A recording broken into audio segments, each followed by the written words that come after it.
Mesdames et messieurs, deuxième partie, Critique Info. Un grand plaisir de vous retrouver. Vous allez suivre la conférence mardi, parce que le temps pour nous de monter, d'arranger.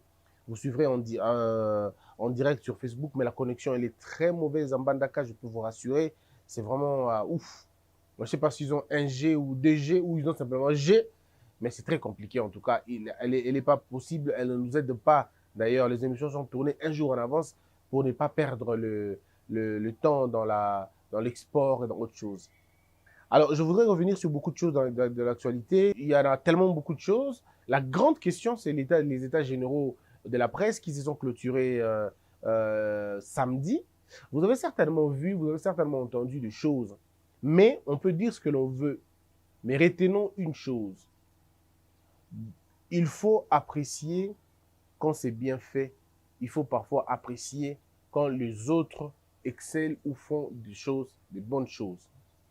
Le ministre Mouyaya, tout ce que l'on gardera de lui, n'a parcours un ministre, il y a état généraux, pardon, il y a un ministre, il y a communication, il aura fait ce que personne n'a fait avant lui. Je parle de ces 10 années passées.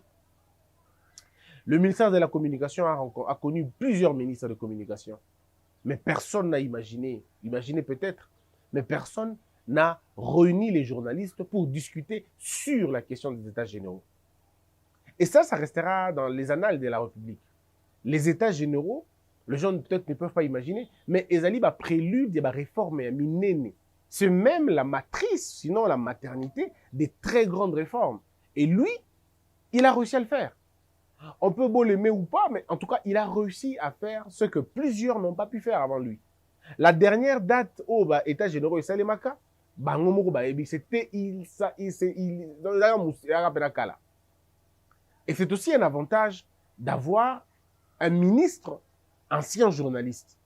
C'est aussi ça l'avantage, parce qu'il comprend les enjeux, il sait les priorités, il comprend ce qui se passe dans la presse. Et lui, en tant qu'ancien journaliste, qui n'était pas d'ailleurs un médiocre, il était un bon journaliste quand il était encore journaliste, selon ce que les gens qui l'ont suivi, qui l'ont connu, au moins quand Patrick Mouyaya est journaliste, à Kinshasa, moi je suis en Bandaka.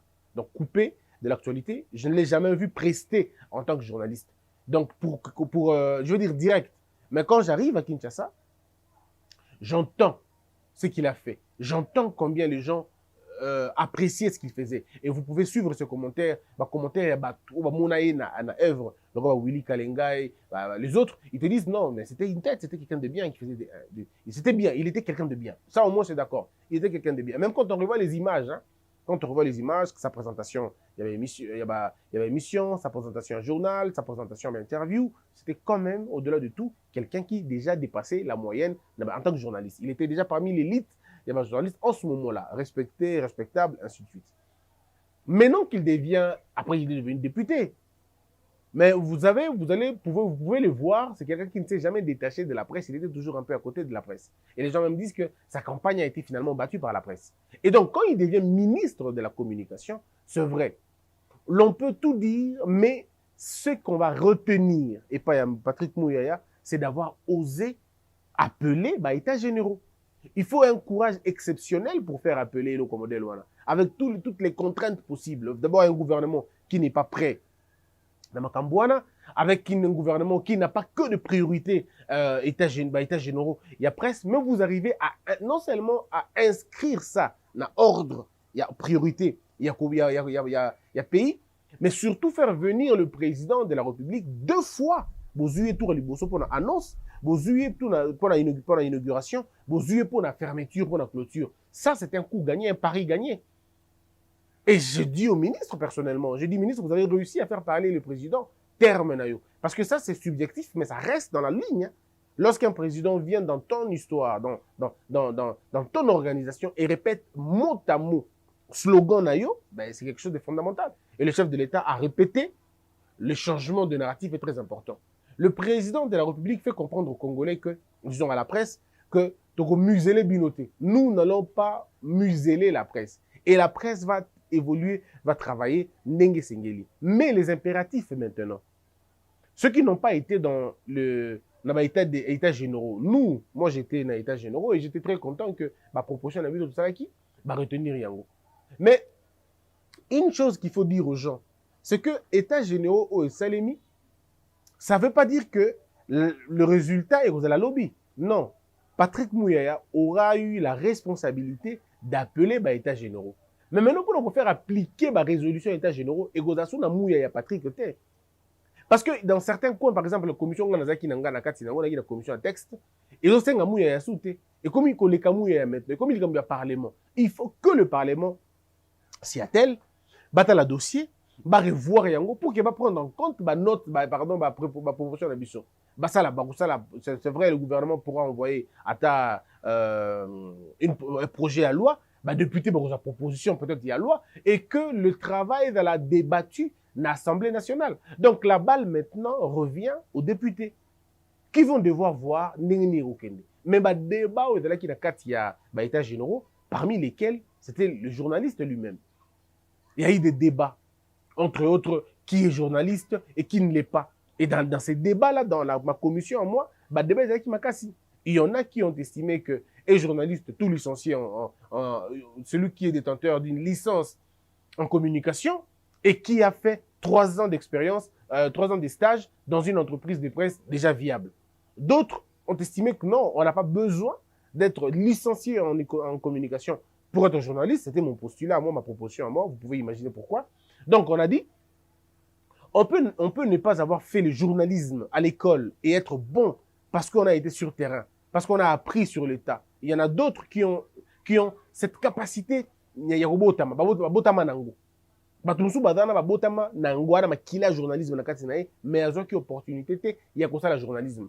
Tu es modèle wana, est-ce que balongo la bango ba journaliste to ba considérer bango ba journaliste de par leur expérience. Alors on a trouvé des terrains d'entente pour donc organiser ce secteur en disant non, tu peux n'avoir pas fait le journalisme comme l'école au sein de mais que tu as la volonté de le faire et que quand tu as un média quelconque et que dans le média tu excelles, tu fais des choses il y a bien, tu sais communiquer, tu sais traiter l'info, tu as évolué dans la rédaction, tu as évolué dans le journal au sein de bien déjà côté 3 ans suffisent pour que bon, c'était encore juste dans la proposition pour que ta chaîne place au Salaki, ça est une lettre de recommandation que moi j'ai personnellement appelé attestation d'aptitude intellectuelle ou d'aptitude intellectuelle, prouvant que ce monsieur a eu un parcours bien. Il a bien assimilé la matière. Parce que le journalisme, ce n'est pas que le titre de diplôme que tu as. Le journalisme, c'est aussi l'ensemble des connaissances et des aptitudes intellectuelles pouvant rendre une information fiable, pouvant donner l'information à quelqu'un, à la société ou aux gens. Donc, si quelqu'un déjà sait que, en tant que journaliste, je dois collecter l'information, je dois la traiter.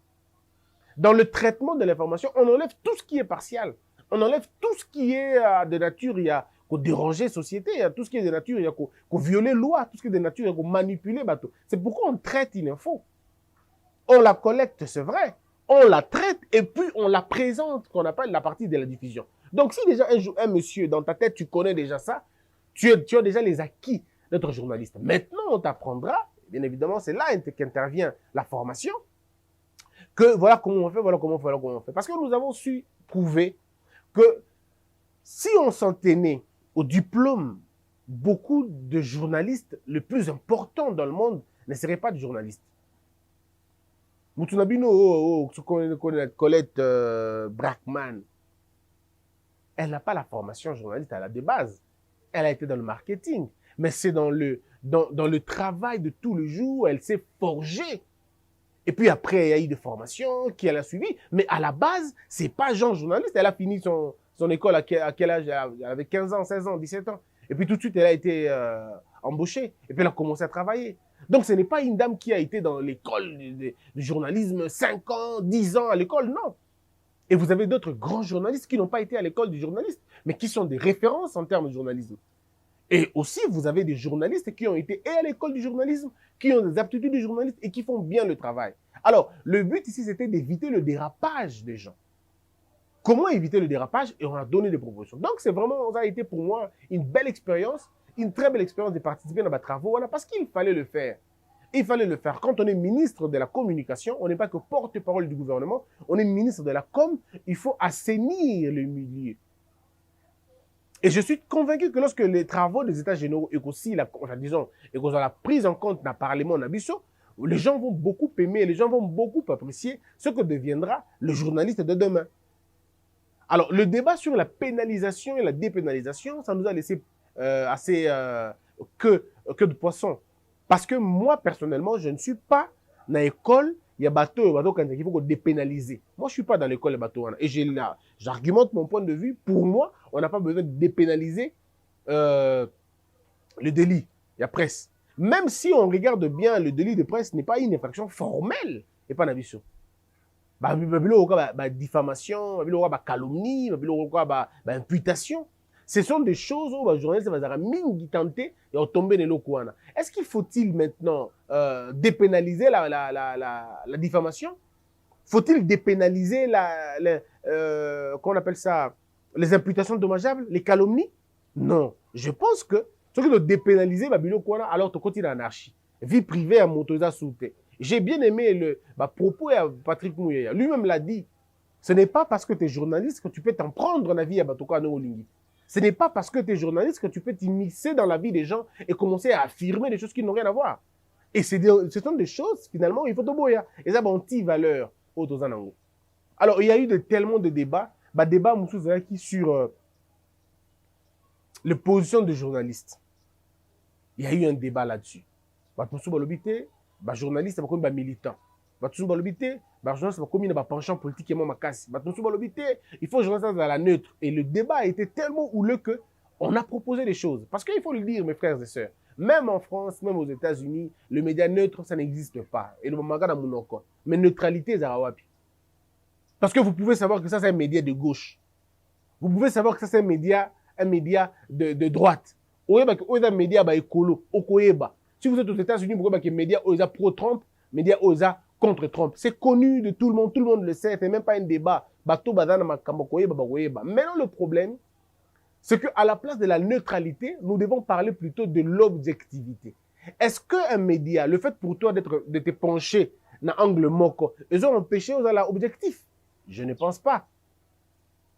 Parce que le but pour lequel les médias, moi je pense qu'il faut battre aussi à la télé, c'est le sens de l'objectivité. Tu peux être pro-Fachi ou contre-Fachi, mais reste objectif dans tes infos. Parce que je vous donne un exemple. Mais voici mon argumentaire maintenant. Depuis 3 ans, là, je commence à donner des impressions, des penchants, je commence à manipuler. Mais si je me limite à dire qu'il n'y a pas de courant, les gens ont fait 2 ans sans courant, je me limite à donner l'info. Je ne cherche pas à orienter les gens. Alors là, on peut dire que le gars, il est objectif. Ou alors dire, par exemple, que la première dame n'a pas dit ça. Elle a plutôt dit ça. Ça, ce n'est pas manipulé. Ça reste dans l'objectivité. Les gens m'ont dit l'autre fois que parfois, je combattu Mouyaya. Les gens disent ça. Mais vous voyez que quand il s'agit de dire des choses sur les États généraux, je dis qu'ici, Mouyaya a bien fait. Ici, M. Patrick Mouyaya a été formidable. Ça ne m'empêche pas de lui jeter des fleurs. Mais si les choses n'évoluent pas, et qu'il y a un déficit dans tel secteur, dans tel autre secteur, je le dirai. Je dirai que non, ici, M. Mouyaya n'a pas fait son truc, il n'a pas fait son truc. Et ça te garde dans une certaine objectivité. Donc, en réalité, au lieu d'aller dans le débat de qui est pro, qui est contre, c'est un débat qui va nous traîner pour rien. Restons dans l'objectivité. Qui sont objectifs et qui ne le sont pas. Et d'ailleurs, la notion de l'objectivité elle-même est subjective. Parce qu'à partir de quel moment tu dis que tel est objectif et tel ne l'est pas? Est-ce que lorsqu'on dit des choses qui te concernent à toi, qui te font plaisir, là, on est bien? Parce qu'aujourd'hui, on est applaudi par ceux qui partagent ton point de vue. Quand on ne partage pas ton point de vue, on ne t'applaudit pas. Donc, même la notion de l'applaudissement, elle-même, cette notion, elle-même, elle est subjective. Donc, nous avons, d'une façon générale, perdu le sens de la critique. Et c'est ça que, finalement, le journaliste, c'est pas côte en ango, pas côte en un sens critique. C'est pourquoi je dis aux journalistes, quand je me réveille tous les jours, je dis aux jeunes journalistes, il y en a qui m'appellent, qui me disent, mais Bossembe, comment je vais faire pour être comme toi? Je veux avoir plus de 100 000 vues, plus de 100 000 abonnés. Comment tu as fait en si peu de temps? Je leur ai dit, il faut être fidèle à ce que vous faites. Moi, la presse, eh bien, quand j'ai commencé, j'étais la même chose. À Mbandaka, j'ai commencé ici, dans cette ville, le média. Mais j'avais commencé avec une émission qui était terrible. L'émission s'appelait Changement de mentalité. Et cette émission était une émission provocatrice. Parce que je ne voulais pas faire comme tout le monde. Je me disais, mais pourquoi je vais faire comme tout le monde? Parce qu'à Mbandaka, à l'époque, c'était au Fongoli Radio, Bandeko, Mbote Nabino, Boza Malam, ouais, Omo Fortus Nangaba, Napesho Mbote, Napesho Mbote, Yobe Benga, Pesa Mbote. Et c'était tout le monde qui faisait la même chose. Je disais, mais attendez, qu'est-ce que je vais faire si je fais comme tout le monde? Je vais amener ma manière à moi, c'est le changement de mentalité. Et on l'a fait. Ça a donné des connotations que ça pouvait donner, mais on l'a fait. On arrive à Kinshasa, on fait la même chose quasiment. Faut-il garder les styles des journalistes? Allô, bonjour, comment allez-vous? Vous êtes bien? Non, nous, non. Il faut ramener la même logique. Toujours changement de mentalité. On a continué avec la même chose. Et donc, le journalisme, il est grand. Et ça, c'est une forêt. Je dis aux jeunes gens, ne vous limitez pas à faire comme tout le monde. Ne vous limitez pas à faire comme Bossembe fait. Parce que ce que Bossembe a déjà fait, il a fait. Si vous voulez faire comme moi, eh bien, ça va être compliqué pour vous. Vous pouvez, il y a tellement de terrain, il y a tellement d'endroits à faire, tellement d'opportunités, tellement d'espace, il y a à explorer. La différence, il faut le dire encore, notre presse est politique. Et c'est le plus grand défi. 80% de la production de nos médias est essentiellement politique. Et ce que tu as dit que bon total la paix. La chaîne ya Congo, les médias tout entiers Congo, nous ne parlons que de 3 secteurs pour la plupart des cas. Si on ne parle pas de la musique, on parlera politique. Si on ne parle pas politique, on parlera religion. Donc, ceux qui sont médias, ils ont mis ça tout. Bolobela ka politique, bolobela ka religion, bolobela ka musique. Et ceux qui sont c'est des émissions de divers. Basi, Mibali, Aboya Kinga, Akima Kinga, Nasala Kenini. Et ça reste comme ça. Mais où sont les émissions de développement? Qui peuvent aujourd'hui nous parler des routes? Qui peuvent aujourd'hui nous parler de l'eau potable? Qui peuvent aujourd'hui nous parler des usines? Qui peuvent aujourd'hui nous parler des changements de mentalité? Qui peuvent nous parler des débats scientifiques? Donc vous allez vous rendre compte que les débats, la TV, notre télévision, elle est politique, elle est religieuse, elle est dans les histoires de divers. Et ça, c'est la responsabilité pertinente des journalistes qui devraient dire non, écoutez, Bossembe à côté déjà mamba, il y a éducation. Bon, on appelle l'éducation, mais on va se focaliser dans la santé. Sur le plan national, couverture médicale, les gens meurent de quelle maladie? Comment on peut faire pour sortir ça dans ces conditions-là? Le taux de diabète est comme à niveau nul. Et ça, nous en parlons. Des émissions, de longues émissions sur la santé. Parce que quand vous parlez des émissions de la santé, vous n'allez pas vous limiter qu'à un hôpital. Vous allez aller un peu plus loin. Ce que vous allez regarder en premier, au-delà du fait que la santé, vous allez aller pour la niveau consommation. Santé mentale, parce que vous savez que, par exemple, au Congo, nous ne parlons pas de la santé mentale. Est-ce que vous le savez? Au Congo, on ne parle pas de la santé mentale alors que les gens sont malades. Les gens sont malades parce que tu te poses la question, comment quelqu'un peut détourner l'argent de l'État? Mais il est malade, il doit avoir un problème à la tête.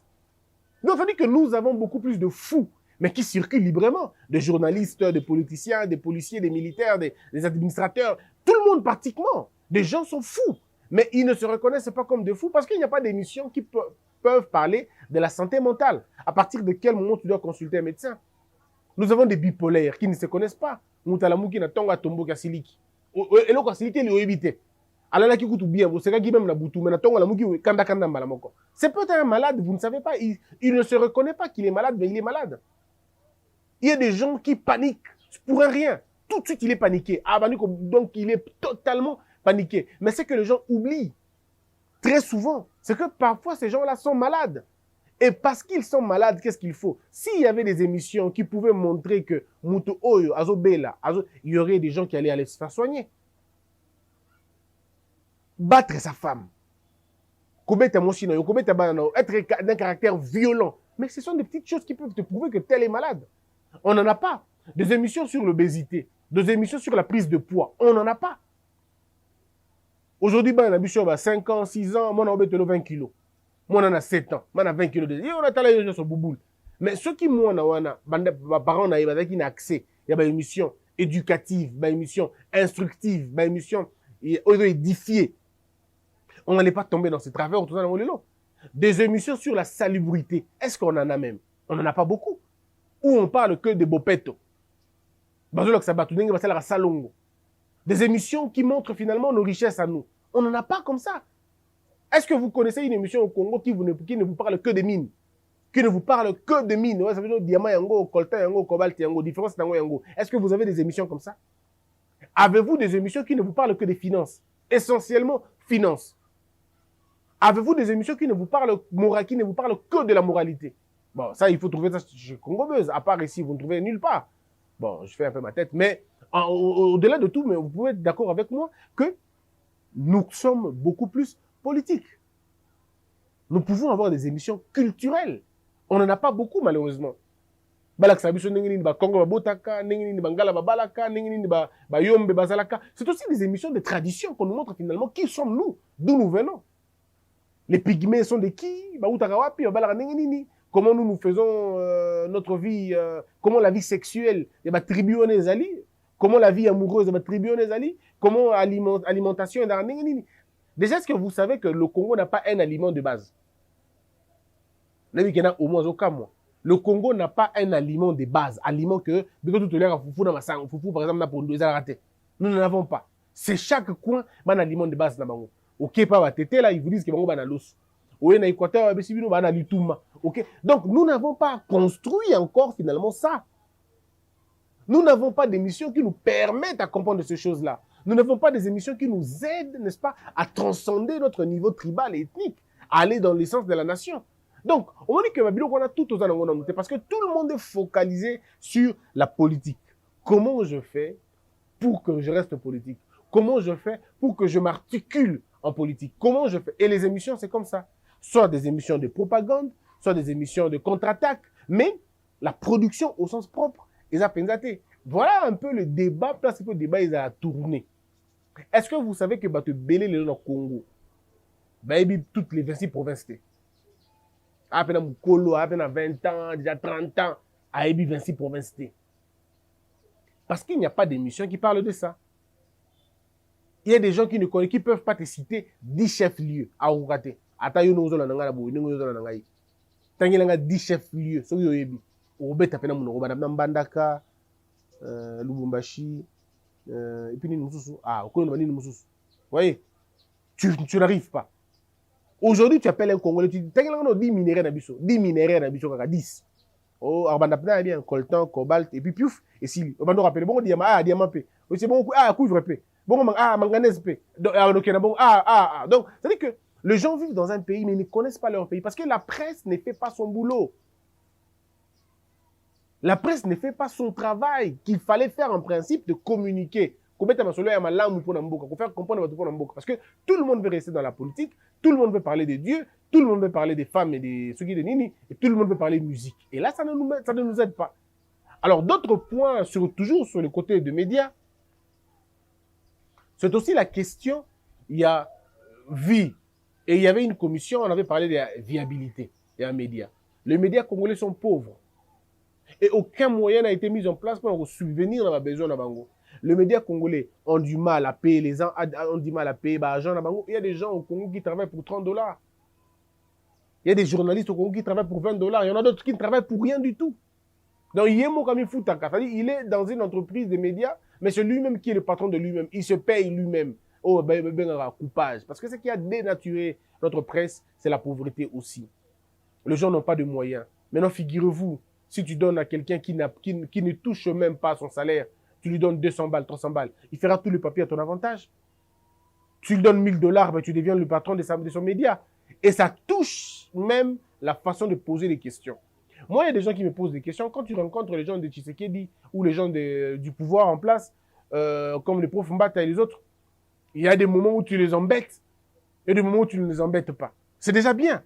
Si déjà les gens reconnaissent que, même si ce n'est vraiment pas ça la logique du journalisme en réalité, le journaliste n'a pas pour vocation d'embêter son invité. C'est plutôt le mettre à l'aise, poser des questions, rester rigide et rester droit dans tes bottes en posant des questions. Nous n'avons pas la mission routière où ça repasse, comme j'entends les gens. Il faut qu'on passe. Pourquoi? Aïe, débat dans la tête. Aïe, à répondre à ma question. Quitte à moi de poser des bonnes questions et de chercher des réponses adéquates. Mais je ne serai pas là en train de vouloir lui... on dirait non. Mais malheureusement, nos médias, c'est comme ça. Quand vous suivez des débats, aux hommes que journalistes, tantôt, une position contre invité. Il y en a d'autres. qui essaient de faire sortir Bango Baloba. Moi, par exemple, quand je reçois des gens sur mon plateau, il y a des moments où j'arrive aussi à embêter. Et ce n'est pas bien, il faut le dire. Hein. Mais il y a aussi des moments où j'essaie de l'accompagner. Il y a des moments où je sais aussi, en tout cas, je reste intransigeant sur mes positions. Je te pose des questions, tu réponds. Et ça, c'est vraiment... Donc, c'était un peu... C'était de ça qu'on parlait pendant 3 jours, il y a état généraux. Donc, l'on retient finalement que, pour terminer cette émission, Patrick Mouyaya, moi j'ai des fleurs, je l'encourage. J'ai dit à Patrick Mouyaya, maintenant on a fini la première partie. La deuxième partie, c'est la bataille au niveau du gouvernement. Battez-vous pour que vous puissiez présenter cette histoire dans le Parlement. Et parce que vous êtes député, même si vous êtes devenu ministre, vous avez votre suppléant, Babunda Nango, pour que les députés comprennent ces choses-là. On a beaucoup de députés journalistes, il faut le dire. Hein. Beaucoup de députés journalistes. Entre autres, Eliezer, Daniel Safou. C'est des journalistes qui étaient autrefois dans le journalisme et de bons journalistes, hein, pétillants aussi et pertinents. D'ailleurs, pertinents, j'allais dire. Aujourd'hui, déjà qui étaient déjà journalistes, ils peuvent aider à ce que ce projet-là ait qu'il bien. Pour que tous en la presse soit constituée, je veux dire valablement constituée, on n'aura plus de problèmes. J'estime que c'était de ce qu'il fallait parler. Et j'allais oublier un élément important. Je dis merci beaucoup à un papa qui m'a beaucoup aidé ici en Bandaka, Papa Kalala. Il m'a beaucoup aidé. Il m'a vraiment, quand je dis aidé, il m'a beaucoup aidé. Pour moi, c'était comme un ange que j'ai rencontré en route. Je revenais déjà et puis voilà, donc il nous a fait vraiment plaisir. Il m'a redonné encore l'envie de vivre chez moi.